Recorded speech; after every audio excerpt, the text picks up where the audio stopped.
Hey guys, welcome back to my YouTube channel. तो आज हम ड्रैगन गोड सीरीज को फिर से कंटिन्यू करने जा रहे हैं। तो जैसे कि हमने प्रीवियस एपिसोड में देखा था, यूएनएन अपने फाइनल अटैक को यूज करने लग पड़ता है, जिसमें वो अपनी पूरी लाइफ को खत्म करने वाला होता है। उसका जो अटैक होता है वो नीचे की तरफ आ रहा होता है। यूगे चली जाती है उसके पास उसे रोकने के लिए। तभी वुलिन बोल देता है कि टाइम आ गया है, मतलब बाकी चीजें मैं तुम्हारे ऊपर छोड़ता हूँ। तो एपिसोड नंबर 201 की स्टार्टिंग होती है। नाना और वुलिन दोनों अपनी एनर्जी को यूज करते हैं और जल्दी से यूएनएन के पास जा रहे होते हैं। वो अपनी एक टेक्निक यूज करते हैं जिससे वो टाइम और स्पेस को रिवाइंड कर देते हैं, और जो युआनन का अटैक होता है वो वहीं पे खत्म हो जाता है। यूगे भी वहां पे पहुंच जाती है और उसे लग रहा होता है कि युआनन उस वक्त पे उसे प्रपोज कर रहा होता है। यूगे भी ऐसे रोके बोल देती है कि प्लीज वापस आ जाओ, मैं भी तुम्हें पसंद करती हूँ। एक्चुअली उसमें उसे सब कुछ ऐसा लग रहा होता है कि युआनन जाने वाला होता है, उसकी जिंदगी से डेथ होने वाली होती है उसकी। बट जो रिवाइंड स्किल होती है वो युआनन को बचा लेती है और यूगे का प्रपोजल मिल जाता है उसे। युआनन और यूगे एक दूसरे को हक कर लेते हैं, उनकी हैप्पी मतलब एक तरीके से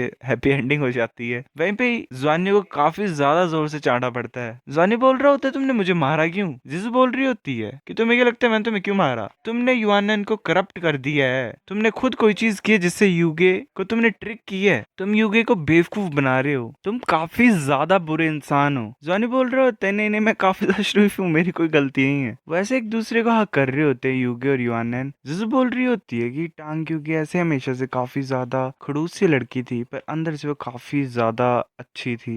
वो फैमिली को काफी ज्यादा वैल्यू करती है। वो उसकी जो फिक्र थी युआनन के लिए वो सच्ची थी। ऐसा लग रहा है कि बस बात यही है कि उसने कभी ये सोचा ही नहीं था और समझा ही नहीं था युआनन को उस तरीके से। अपने साथियों को एक दूसरे के साथ प्यार में पड़ते हुए देखना कितनी ज्यादा अच्छी चीज होती है, कितनी ज्यादा ग्रेट चीज होती है। फिर जो सीनियर सिस्टर होती है वो बोल रही होती है क्या तुम कम्पीट कर रहे हो कि नहीं कर रहे हो, ये कोई मैच मेकिंग इवेंट नहीं है, यहाँ पे हक करना और ऐसे कडल करना अच्छा नहीं लग रहा है जरा भी। यूगे बोलती है कि आनंद तुम हील करो, मैं चीजें हैंडल करती हूँ। अब हमें ऐसे ही आनंद दिखाई देता है। मैंक्विन और क्वानली उसे हील कर रहे होते हैं। मैंक्विन बोल रही होती है कि आनंद मैं तो सोचा ही नहीं था कि ऐसा होगा, तुम काफी ज्यादा खतरनाक हो, क्या प्लान था तुम्हारा। क्वानली बोल रहा होता है कि मैंक्विन तुम ऐसा क्यों बोल रही हो, युआनन क्यों है ऐसा, मतलब क्यों ऐसा क्यों बोल रहे हो तुम। मैंक्विन बोलती है मैं ऐसे जो यूगे थी वो टेंशन ले रही थी, ऐसे तुम्हें अपनी जिंदगी को क्यों रिस्क में डालना था। ये सच्ची बात थी कि तुम उसे पसंद करते हो, पर ये बात है कि तुम्हें ऐसा करने की कोई जरूरत ही नहीं थी। यूगे को पता लग गया ना तो फिर देखना तुम क्या होगा तुम्हारे साथ। यूएनएन बोल रहा होता है तो मैं क्या करूँ सिस्टर मैंक्विन, कुछ तो बताओ मुझे। मैंक्विन बोल रही होती है अब तुम्हें खुद चीजें हैंडल करनी है, मैं क्या हेल्प करूँ तुम्हारी। क्वानली बोल रहा होता है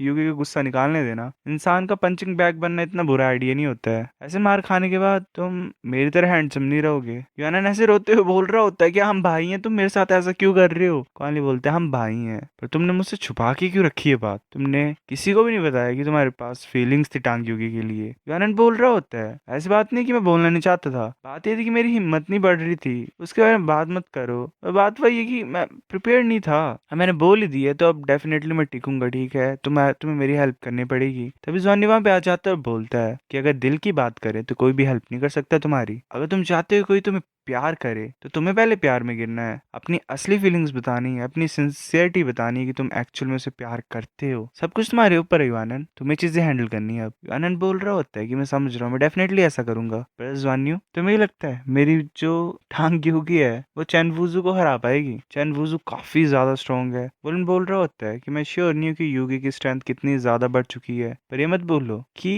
जब से हम इकट्ठे हैं तब से ये ऐसी लड़की थी जिसकी साउल पावर हम सभी से सबसे ज्यादा थी। चैन और युगे एक दूसरे के सामने होते हैं। युगे बोलती है चलो स्टार्ट करते हैं। चैन बोलती है ठीक है। फिर ऐसे युगे अपनी साउल रिंग्स को एक्टिवेट कर देती है जो कि सारी ब्लैक रिंग्स होती हैं, और साथ में एक हमें मार्शल साउल भी दिखाई देती है। जॉनी देखिए काफी ज्यादा हैरान होता है। सीने चैन होती है वो अपने फिर से फ्लेम लोटस पेटल्स को यूज करती है, और साथ में युआनन भी अपनी एनर्जी से उसके पेटल्स को डिस्ट्रॉय कर रही होती है। ऐसे काफी ज्यादा एक्सप्लोजन हो रही होती है यहाँ वहाँ। चैन बोल रही होती है कि जो पेटल्स है उसमें काफी ज्यादा खतरनाक फायर एलिमेंट है जो कि दबा हुआ है, पर इसने इतनी ज्यादा आसानी से इसे मिटा दिया, ये किस तरीके की एबिलिटी है। हम बताया जा रहा होता है जॉनी के द्वारा कि मेरे अलावा चैन वुजू के अटैक को सिर्फ टांग यूगे अच्छे तरीके से खत्म कर सकती है। उसके ग्रेट 5 एलिमेंट्स में से जो डिवाइन लाइट है वो चैन वुजू के अटैक्स को खत्म कर सकते हैं। फायर भी 5 एलिमेंट्स में से एक है, तो वेल एलिमेंट्स एक दूसरे को खत्म कर देते हैं। तभी चैन फिर अपनी एनर्जी को इकट्ठा कर रही होती है। वो एक काफी बड़ा एनर्जी बॉल क्रिएट कर देती है जो कि एक सन की तरह लग रहा होता है। युगे सोच रही होती है कि मुझे भी फ्लेम यूज करनी चाहिए, जिसकी वजह से इसकी जो फायर एनर्जी वो कम लगे मेरे ऊपर। वो अपनी 5 एलिमेंट्स एस्केप अल्टीमेट फायर को यूज करती है। वो सोच रही होती है कि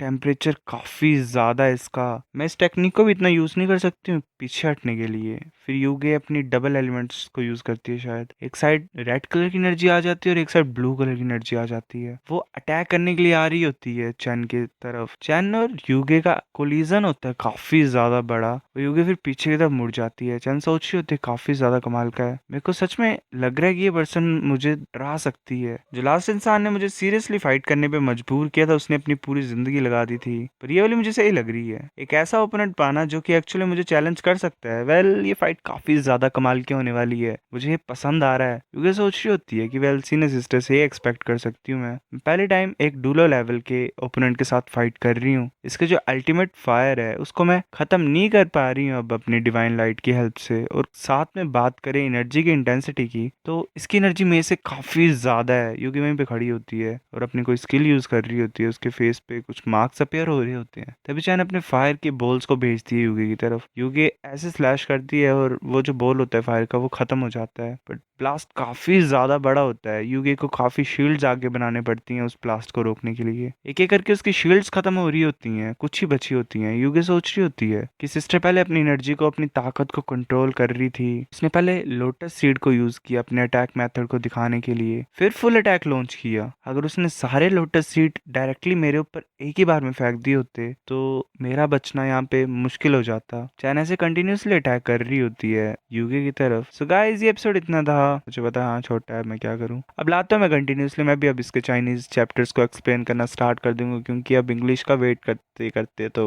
काम खराब हो जाएगा। तो या वेट करो आप, अब मैं कंटिन्यूसली एक्सप्लेन करूंगा। तब तक के लिए आप इस वीडियो को लाइक कर दो, कमेंट कर दो। मिलते हैं आपसे कुछ दिनों में। बाय।